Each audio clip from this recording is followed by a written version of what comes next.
Hello, community. As you may already be aware, the General Conference of the United Methodist Church will be convening in Charlotte, North Carolina, between the dates of April 23rd and May 3rd. The General Conference is the administrative body for the entire denomination. 862 delegates, made up of equal members of laity and clergy from across the denomination and around the world, will gather together.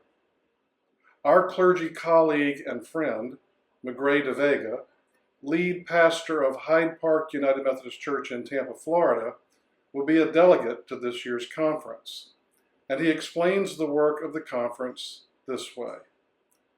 The delegates will engage in worship and holy conferencing for the purpose of interpreting the work of the United Methodist Church for the present age.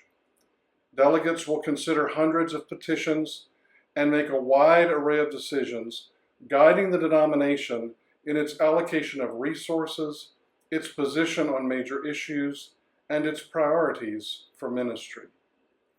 Among the many matters of discernment and consideration will be four major areas.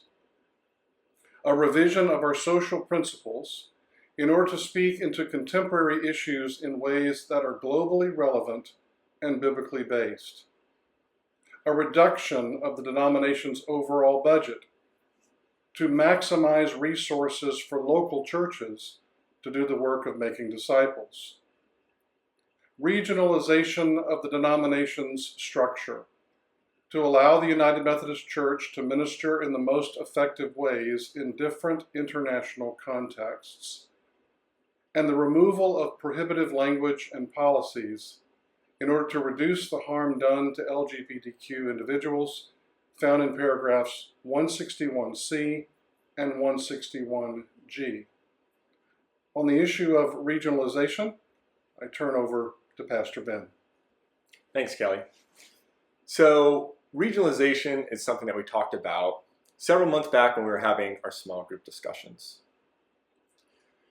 Regionalization is important because currently the U.S. does not have a regional conference the same as the rest of the world. You might be familiar with our annual conference or statewide gathering, and then our jurisdictional conference or the Southeast gathering together, and then our general conference, which is our international body. But the U.S. does not have its own body of conferencing.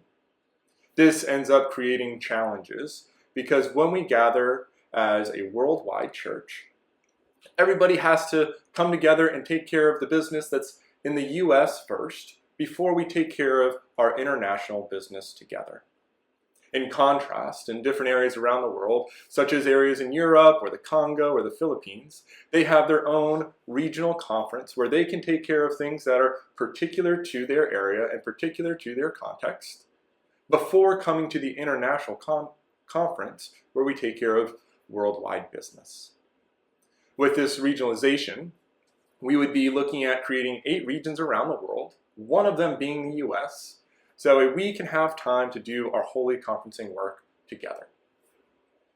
Regionalization would be a constitutional change, and it would be the only constitutional change we'll be looking at. And so this would require a different vote compared to everything else. We would be required to have a 2/3 majority vote at the general conference level, which then would be followed by 2/3 of annual conferences all across the world affirming that legislation that had been passed. And then this would take place and be in effect as of January 1st the following year.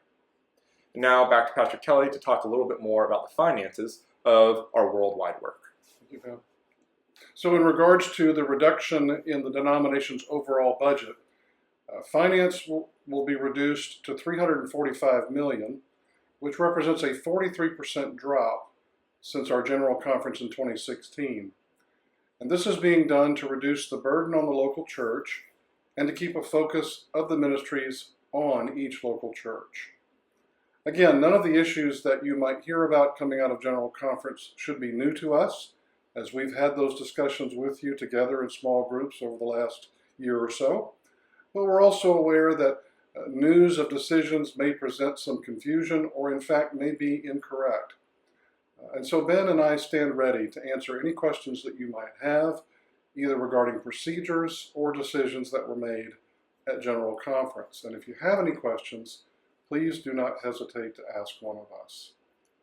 Also in this email, you'll find several links, some of which will provide you with more information about information coming out of General Conference and the things that will be decided, including a link to live stream the conference, where you can watch many of the hearings or gatherings for yourself online. Included in those links is the proposed revision of the social principles, which has been an ongoing study that was commissioned by the General Conference in 2008 and has consisted of thousands of Methodists around the world. So if you have further questions about that, please see the link below. Kelly and I will be praying over General Conference. Again, that's April 23rd through May 3rd, and we invite you to join us. As Methodists all around the world are going to be bathing our delegates in prayer. Thank you so much for stepping into this space with us, and we will be sure to provide a follow-up video after General Conference that outlines what definitively took place to eliminate any confusion or misinformation that might be out there.